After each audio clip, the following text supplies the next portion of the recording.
Good morning, mathematicians. Bet some of you were worried you weren't going to see me today. But we're starting late because it's the weekend. Actually, I was up when I'm normally up at like 7 a.m. local time, but I was doing some tutoring, some online tutoring. And if you want online tutoring, one-on-one lessons, then let me know. Gotta like my own channel. Gotta like my own stream. I realized, I know that it was entirely on me. That chat wasn't working. I think what happened is I clicked on the wrong live thing. There was like a live thing that was created from the first attempt where my streaming thing was bugging out. So I only saw your wonderful comments right as I ended stream. Hopefully we're not having that issue today. No one said anything yet, though. I just started, and I started way later than I usually do. But maybe that means more people will be here because it's the weekend. We'll see. We'll see.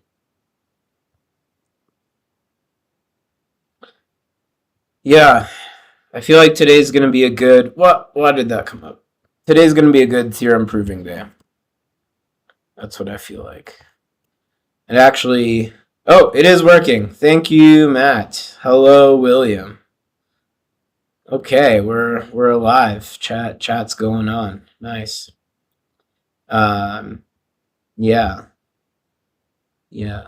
Today's a good day. Today's a good day for proving theorems. It's also a good day for recording some videos that I've been hinting that should be up next week.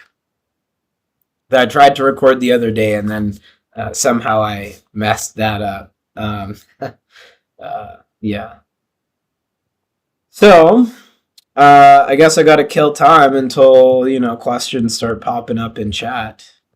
So why don't we see what's happening with our most trusted news source in the math world, Reddit. I should be like browsing archive or Stack Exchange on live stream. That would be cool. But here's an interesting post. Yeah, does it have to be those 8 axioms? Can I replace none with another? There's a very yeah. That is interesting. I think there is something called reverse mathematics, which you try and go back and figure out what axioms you actually needed. Right, and of course, this is the mathematician answer, right? I just finished in my tutoring session telling the student one of the things is like, always come up with the stupidest example you can, and we were talking about group actions, and you should, what's the first, you have a group, what's the first thing, actually, we didn't even start as stupid as we could have. We should have started with the stupidest group, being the trivial group. But, given a group, what's the stupidest action you can come up with? Well, what's the stupidest set you can come up with, right? Things like this, I'll always think about these silly answers first, just to convince yourself of the existence, and then get on your way maybe with more interesting examples. Something that's interesting to me, though, that maybe, I think other people who have probably thought about this in a more serious way already, is what if we prove a theorem in a different foundation of mathematics, like in types theory, right? Because types, I've already talked about this on stream, I think, but types aren't sets, right? So if I prove 1 + 1 is equal to 2 is true in the type of natural numbers, and I prove that 1 + 1 = 2 in ZFC set theory, right? Where this is, this is like the successor of the set containing the empty set, being equal to the set containing the empty set and the set containing the empty set. The set containing the empty set and the set containing the empty set. I should have paused for more emphasis on my syllables. Right? Is this the same statement? I mean, good morning, Edit Smith. I mean, it's 1 plus 1 equals 2. Somehow the idea is the same, right? But how, I mean, one is, strictly speaking, types aren't sets and sets aren't types. And so, these are not the same statement in a certain sense.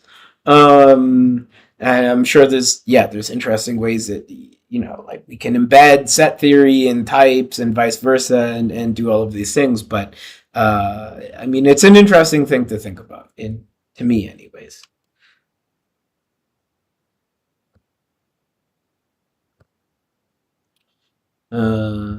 Yeah. There's probably other insightful answers to that.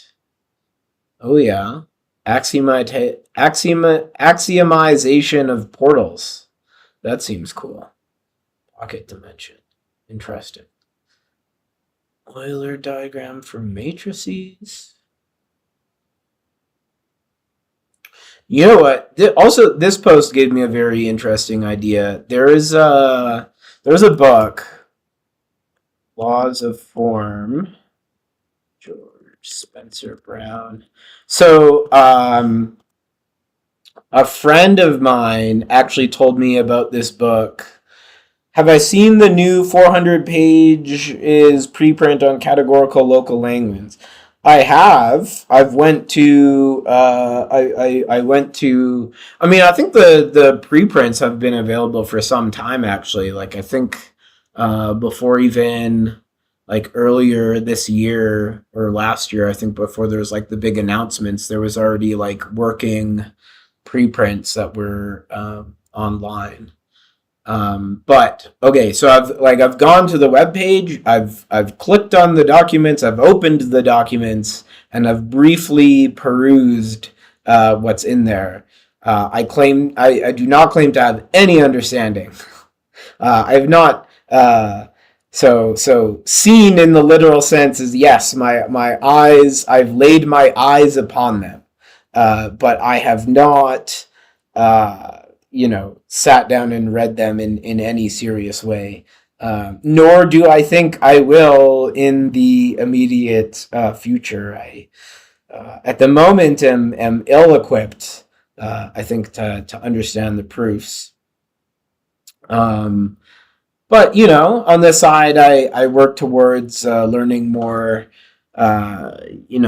categorical local Langland stuff and the tools I need for that.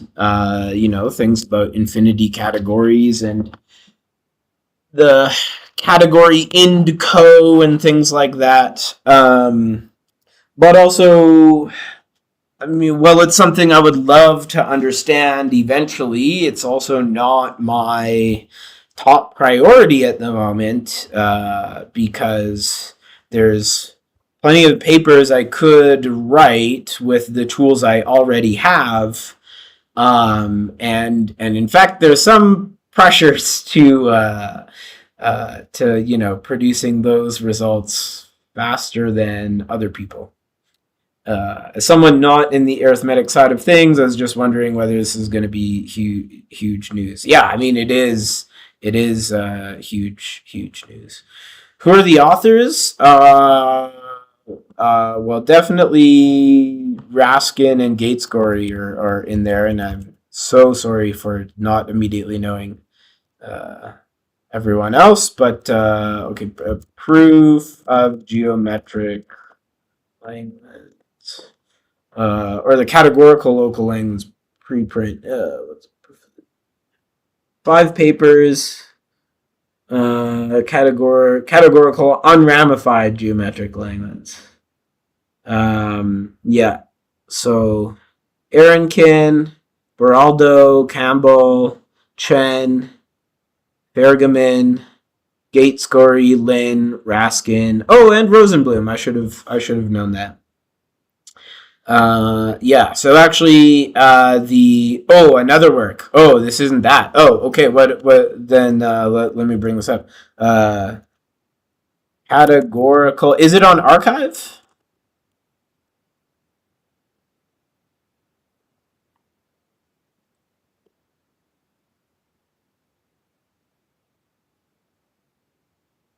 Tame local language. Um,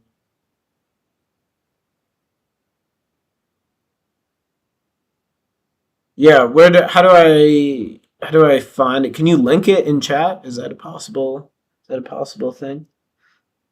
Actually, while we're here, I'm gonna check out uh my see if my paper. I had to. Oh, the first one. Sorry, that comment came late. Tame categorical Langlands correspondence. Okay, yeah, 400 pages. This is it. Tame categorical local Langlands correspondence. In one of our previous articles, we outlined the formulation of a version of the categorical arithmetic of local Langlands conjecture. The aims of this article are threefold. First, we provide a detailed account of one component of this conjecture, the local Langlands category. Second, we aim to prove this conjecture in the tame case for quasi-split unramified reductive groups. Finally, we'll explore the first applications of such categorical equivalence. Interesting. Oh, we got Stukas, we got isocrystals. Stack of local Langlands parameters. Coherent sheaves. Oh, yeah, okay, wow. A lot going on here. So what's this, wow.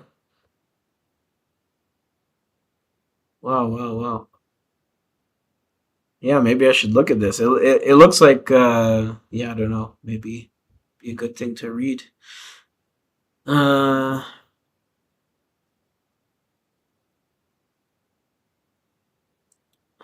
Detailed account, quasi split. Okay, so what are we starting here? Let's start with motivations. F is a non-Archimedean local field. Wow. Okay. When did this come out? Obviously recently. I guess it was at the top of the.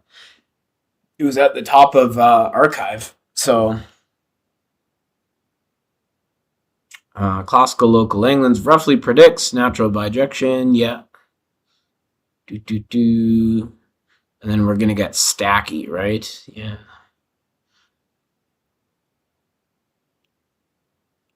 Um. Yeah. This is huge. This is huge. Uh.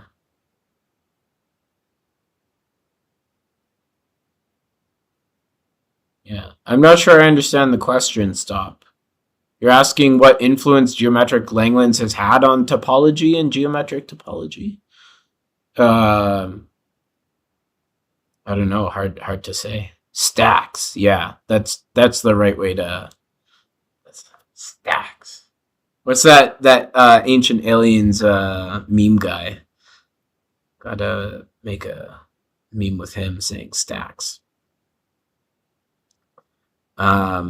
Yeah, I mean, what has been the? I guess there's a lot of influence. I don't know. Hard to even say. I mean, uh, well, stuff that you might, stuff that might be considered geometry here is maybe not what you think of when you think of geometry, right? I mean, we're talking about uh, infinity categories of coherent sheaves on stacks. So uh, you might not think of that of geometry, but that's geometry. Uh, a lot of stuff you don't understand, but hear on IHES videos. Yeah. Yeah, does anyone else watch like IHES videos they don't understand while they're like folding laundry or something? Yes, or the stonks meme with stacks. Yes. In fact, I may have even made a rendition of that, or I feel like I've seen someone. I once would have called myself a math meme lord. Back in 2016, I had some semi-viral memes, and I remember being at a conference or a summer school and meeting someone else that also, had some somewhat viral memes, and it was like the Spider-Man pointing at each other in real life. We were like, "Whoa, you're the guy that made that meme," and like, yeah, it was good. It was good, but I haven't made any dank memes in a long time. Actually, it's kind of sad, but what can you do? Gotta, yeah. There comes a time when you got to do more real mathematics than memes. That's a bad excuse. You can do both. Seem to recall a stonks type meme as a thumbnail in one of your videos. Who gives a sheaf? Yes. Oh yeah. What did I even make? Oh yeah, that was for stocks. Yeah, that was for a video on stocks. Geometric Langlands sort of revived the study of infinite dimensional geometry. Historical study of loop spaces were a huge deal since Bott in the 50s. Yeah, I mean, loop spaces, which I know nothing about, are definitely a big thing in here. The memes will return, don't worry. Yeah, yeah. I guess I should think about making more funny thumbnails, but yeah, it takes energy. I just want to yap, you know what I mean? Nowadays, people start to revisit that, but more on the algebraic geometry aspects. Yeah, seems that way. Wow, this is crazy. I wish I could read and understand all of it. I mean, I could given enough time, but yeah. Oh, they gave a few seminars. Maybe I'll watch some of those. Maybe I'll watch some of those. Uh, yeah. Yap with minimal effort. Yeah, understandable. Yeah, yeah. I did want to check. Uh, I changed something in my preprint. Definitely not because I said something silly in the original, because I would never be so uncareful.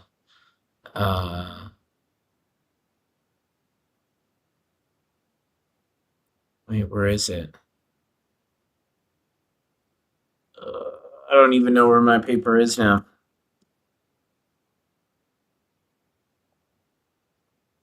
Oh, here it is. Oh, it's still just version 1. Oh well.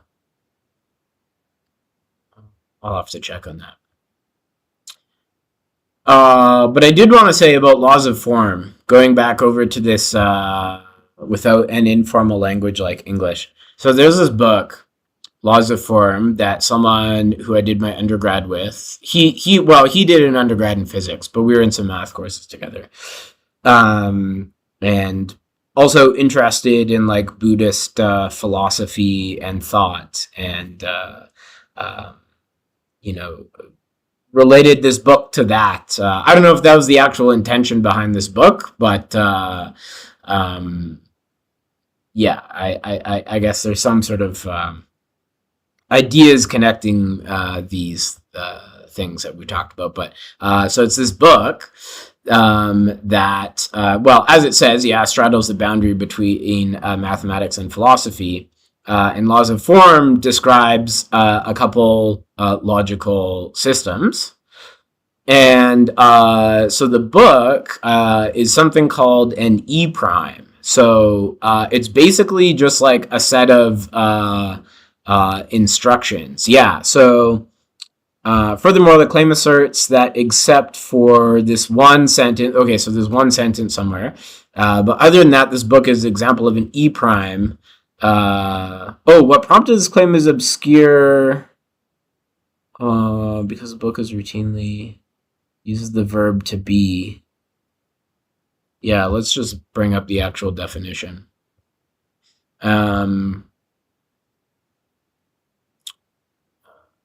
Avoids all forms of the verb to be. Right. Okay. Yeah. Yeah, I mean, it's like largely a set of instructions. So this doesn't directly address this person's thing, although I really love the idea. I mean, when I think about this, I think about like two people on the beach in the sand, and someone makes some sort of pattern. Maybe they list the numerals, and then they begin just, and without words they just start writing symbols, or maybe just binary arithmetic, and they start writing out things of binary arithmetics, like perfectly in symbols without words, and then um, and is hoping that the other person silently picks up on communication. And it even got me thinking about, like, imagine some sort of silent retreat with mathematicians, and the mathematicians try to explain. You spend the entire, like, week or whatever just writing, but no English words allowed, only like pure symbols or something. I mean, it's kind of broken because people already like use English or other languages. They've already piggybacked off of that to understand symbols, but I don't know. It's kind of a neat idea. And anyways, it made me think about laws of form, because since this book is just sort of like this list of instructions, like you draw this symbol, and then, right, there's like, let there be a distinction, find a distinction, see a distinction. So I thought it'd be cool to make like a series of videos. Maybe it's all just like a black background. You've got that sort of like um, static, like record static in the background, and then I would just talk about I would just say like the list of instructions of what you do at each step, and just go through the book and sort of build it up, and it would be, I don't know, maybe this kind of meditative thing. This is an idea I've had for years, actually. I've just never I mean, to actually, yeah, I think it would be cool, but I'd have to go through and read the book and understand it, and then it's something that in my mind I'd really want to do with, like, better production quality than my usual videos. If I'm going to do it, and I just don't have the motivation and drive to at the moment. Any If any suggestion, what don't you start a series of solving graduate admissions tests in math from different countries? Um, maybe, maybe.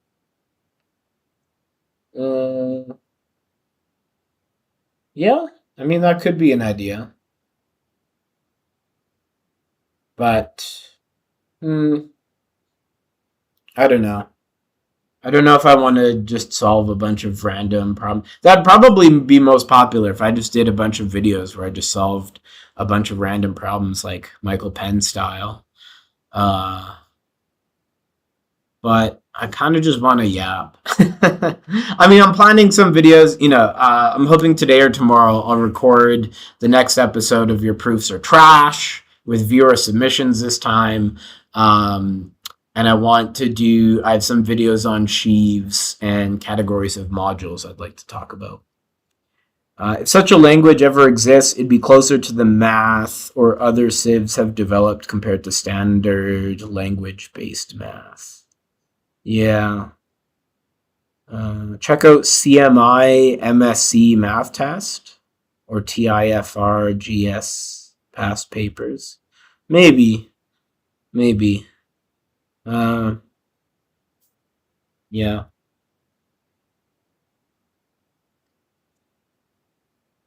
I don't know if I'm so interested in doing that though.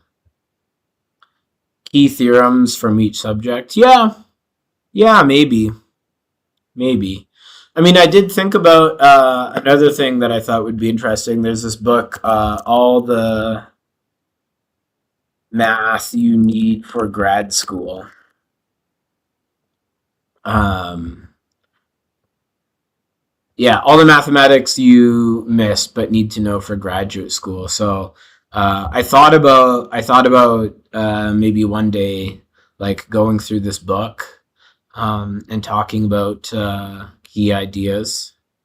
I think that would be good. People would probably be interested in it. Yeah, it seems like work, and I'm lazy. I'm trying to write papers faster than other people right now. So, well, I say that, and here I am, like, browsing Reddit, yapping in front of all of you. Um, yeah, so I'm just making excuses.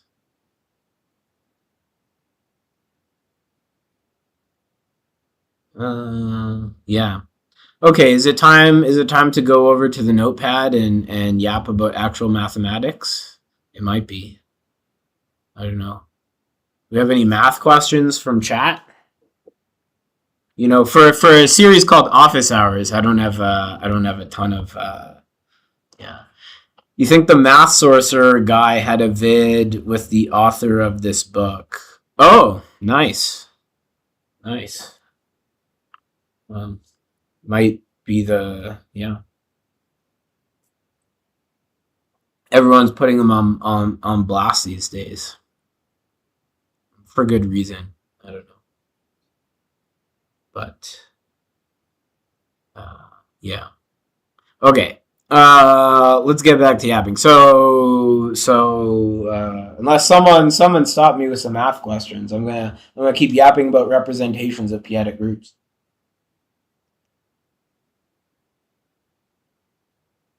Uh, so uh, well, I was talking to myself alone, except not really, yesterday.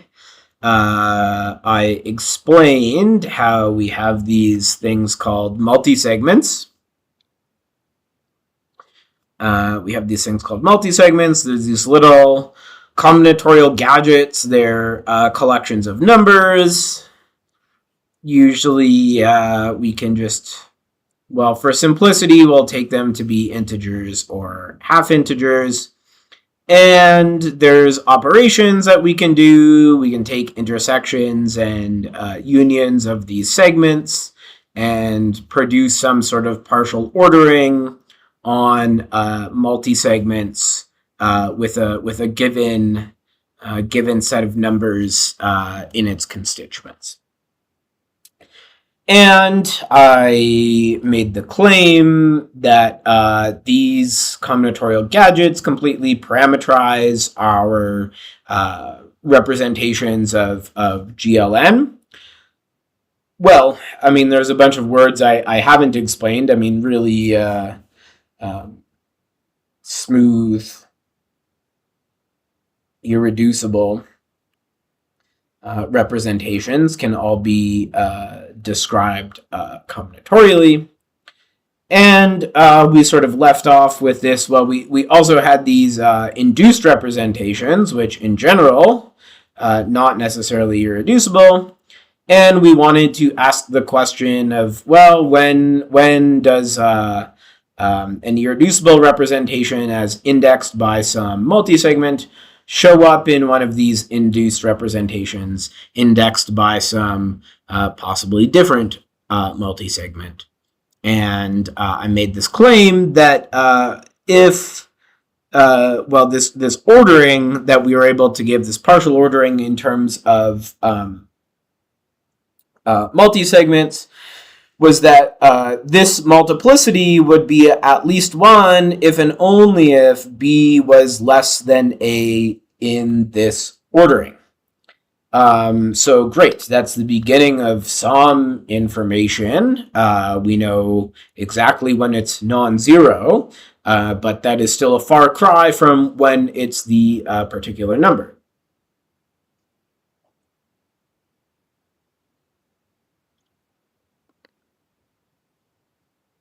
So now, and then I left off with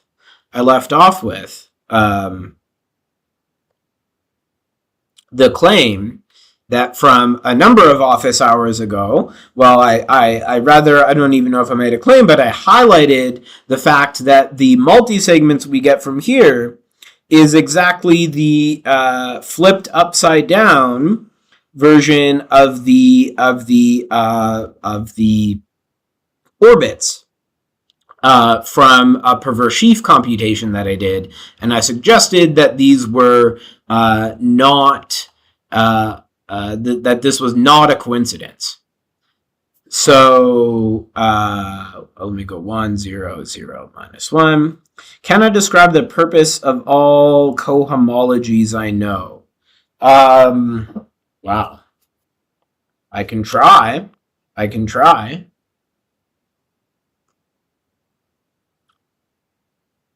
I mean, Yeah. So well, very roughly speaking. So I've made the potentially inflammatory claim on this channel before that really a cohomology theory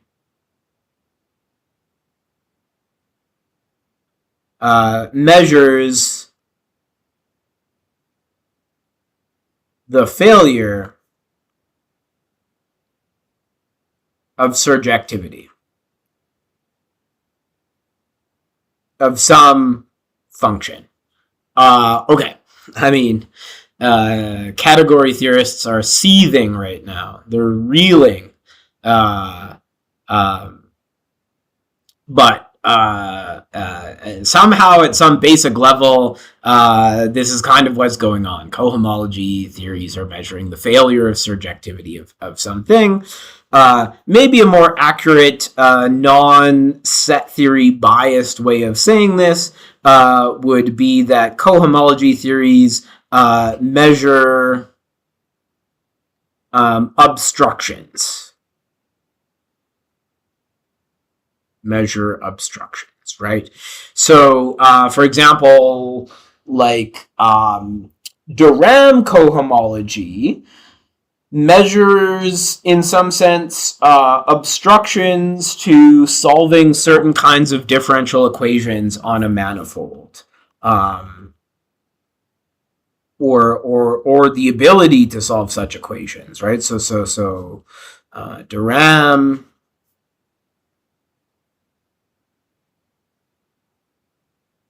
measures obstructions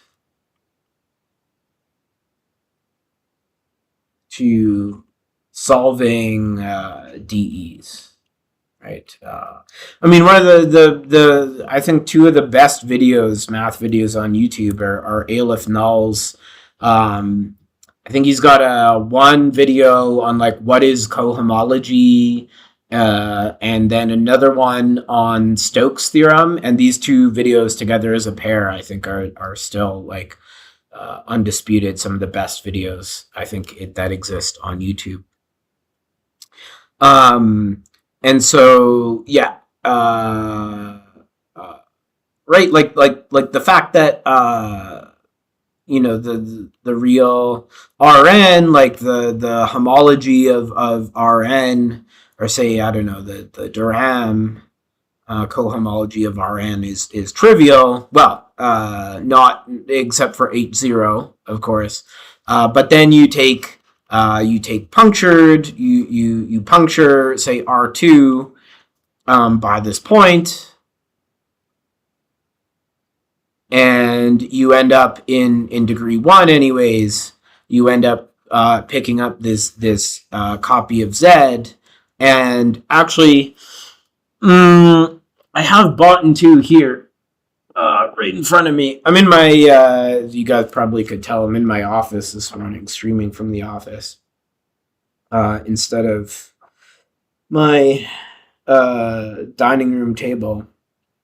I'm trying to find, there's some, okay, it's probably boring if I just look through this book on stream, but somewhere near the first, in the first parts of this, there's basically the description about, oh yeah, I might have found it already, actually.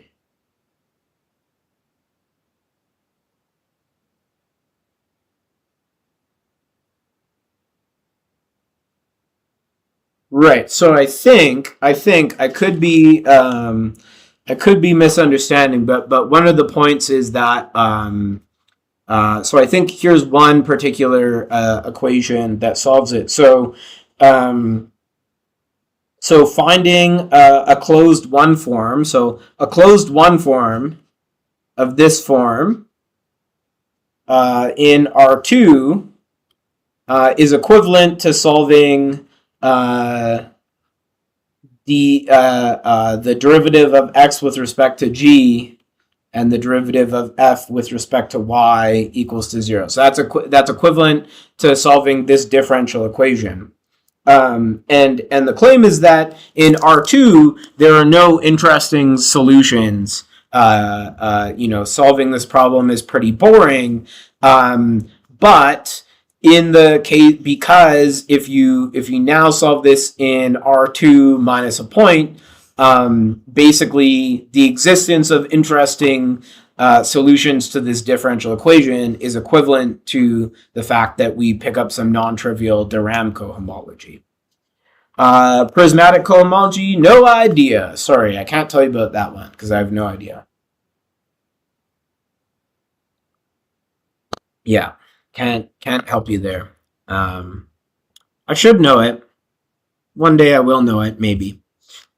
Um, so of course, like in topology we have cohomology theories,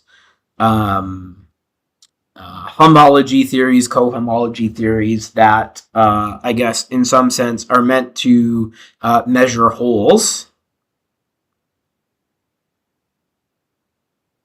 in topological spaces, like roughly speaking.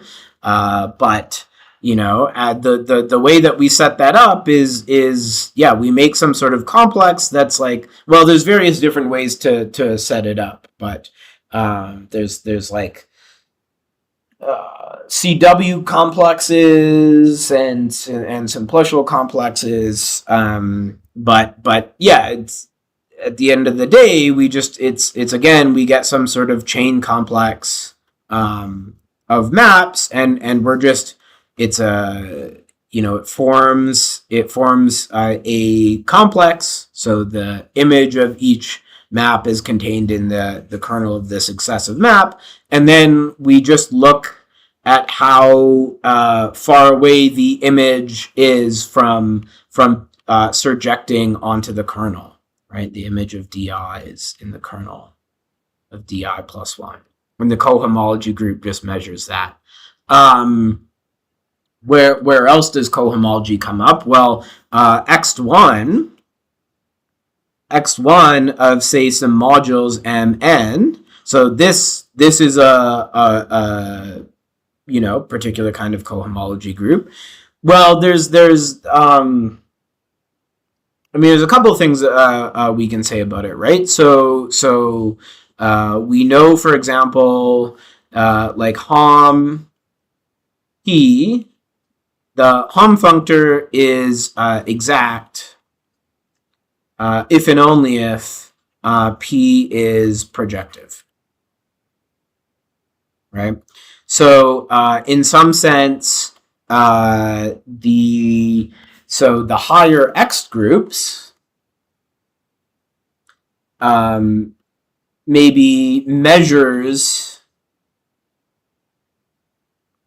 the extent to which, measures the failure of hom m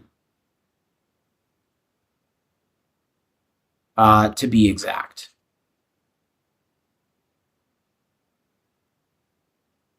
Not too familiar with chains. Is it always a property of chains that the image of the previous map is contained in the kernel of the next map? Yes. Yeah, so a chain complex, or rather I think the word complex, or I guess, maybe just chain complex, those words together, generally refers to just, you have some sequence of objects and maps, and the image of one map is in the kernel of the next one. That's all that it means. Yeah. That's the general thing.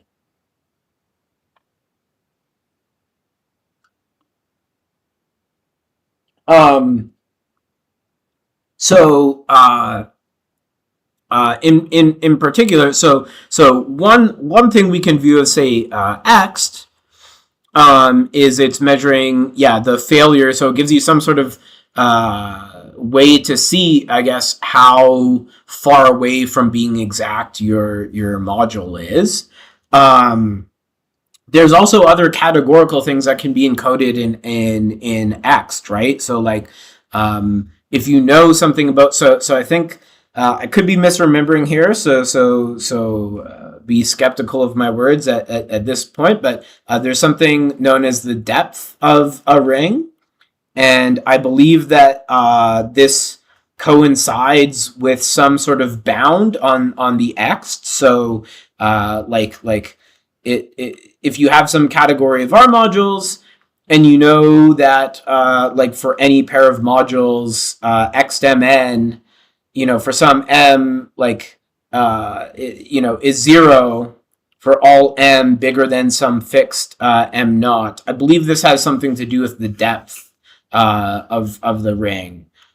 So but there's also like this concept has like a more traditional like non-category theory definition, if I'm recalling correctly. And so you can actually like these numbers, you can encode things like this as well. So these cohomology theories can even just be telling you things about the original ring. Also, in the category of modules, coming back to X1, right? So speaking of complexes and exact sequences, given two modules, I got to think about which side I put these on. I think it's this side.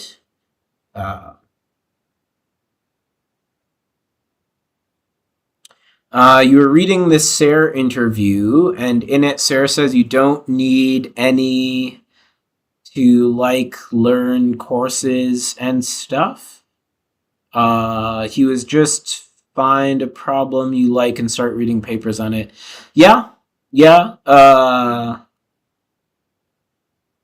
yeah. I think that's probably the better thing to do is I tried to take this to heart when I was younger, but I didn't get very far because I was very interested in complicated things. But well, yeah, I mean, I think one of the most valuable courses I took was a reading course in my undergrad where I was on spectral graph theory, and we started off reading from a textbook and just doing some exercises, but then very quickly we transitioned to going back and like we read some papers together from the 80s that were sort of like the seminal papers on like the algebraic connectivity of a graph and like the Fiedler vector and stuff like that. And I think that was so valuable. And yeah, I think you should like, yeah, find something that interests you, start trying to read the papers now, and depending on how advanced the topic is, it's going to take you a while to backfill those details and to really understand what's going on. But yeah, that's yeah. I know I always talk about all these ideas I have for this channel that I never have time to enact, but like it could be good, like I don't know exactly how I'd run it, but we could have like a paper club or something where we just sit around and like try and read old papers. Maybe we try and like narrow it down, or it doesn't have to be old papers. It could be new papers too. Maybe it could be some like if I get my act together, maybe I could have some sort of like Patreon thing, and as like part of the Patreon we have like a book club or something like that. I don't know. Watch a Kevin Buzzard interview. Shameless self promotion. I have a Kevin Buzzard interview. It was really fun. You should go watch it. He said that his advisor Richard Taylor advised his graduate students. Dr. Buzzard was one of them. Yep. And told them to take the hardest, most interesting in a course to learn. Yeah, yeah. I mean,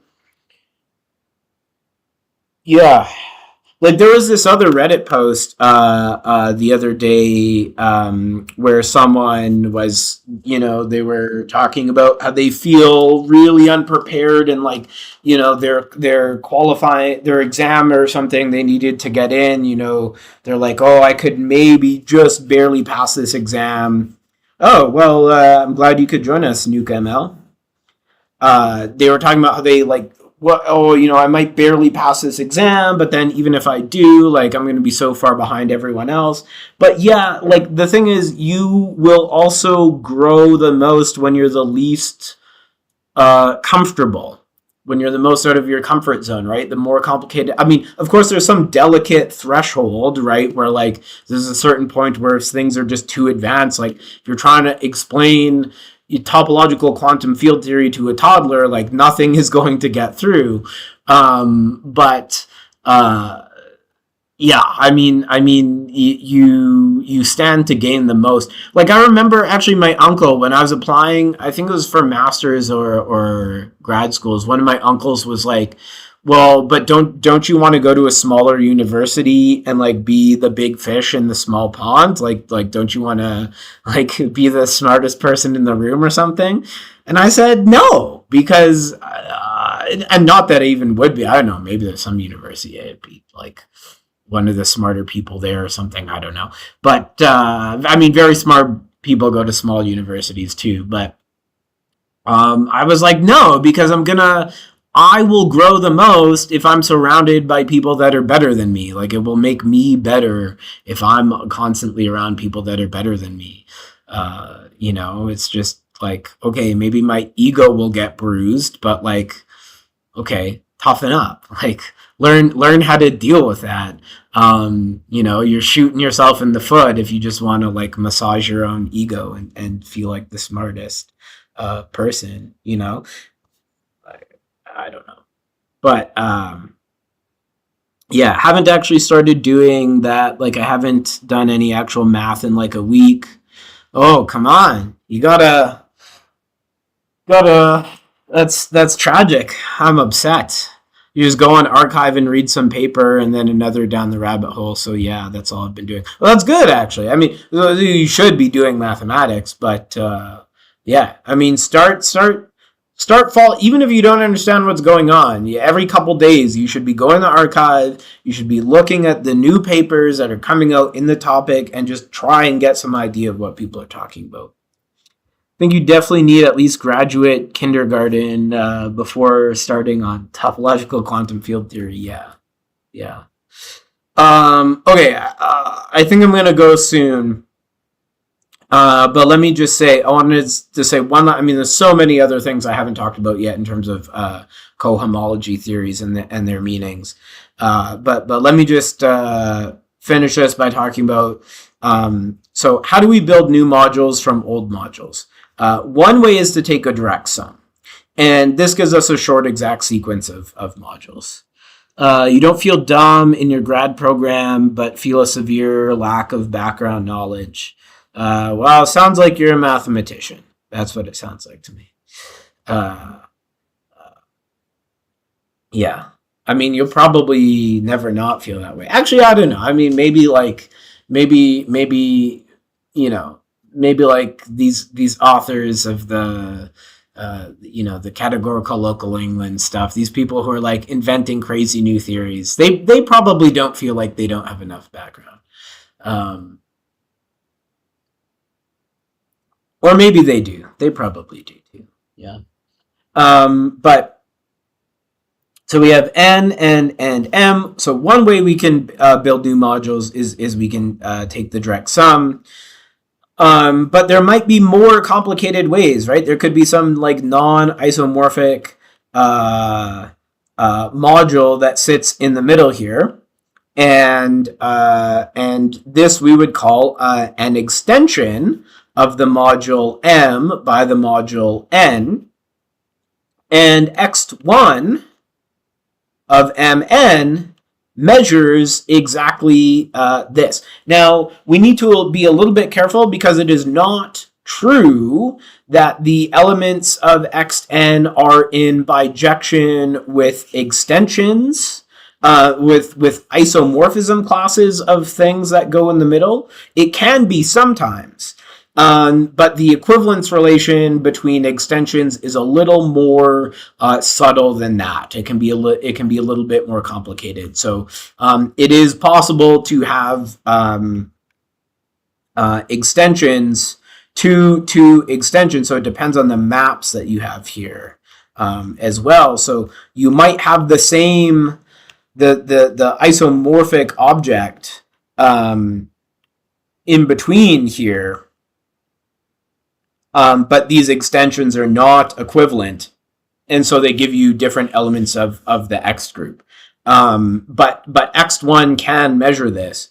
And so in particular, when it comes to groups, we might want to know, right? So of course, if you have a group, like we have an exact sequence from just the direct sum of groups, right? This is one way of taking two groups and producing a new group.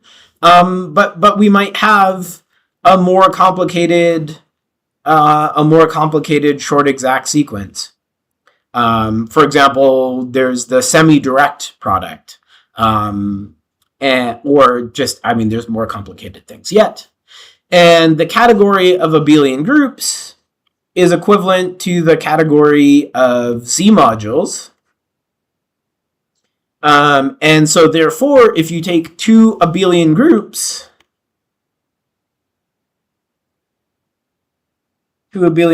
A and B, then X1 in the category viewed as Z modules,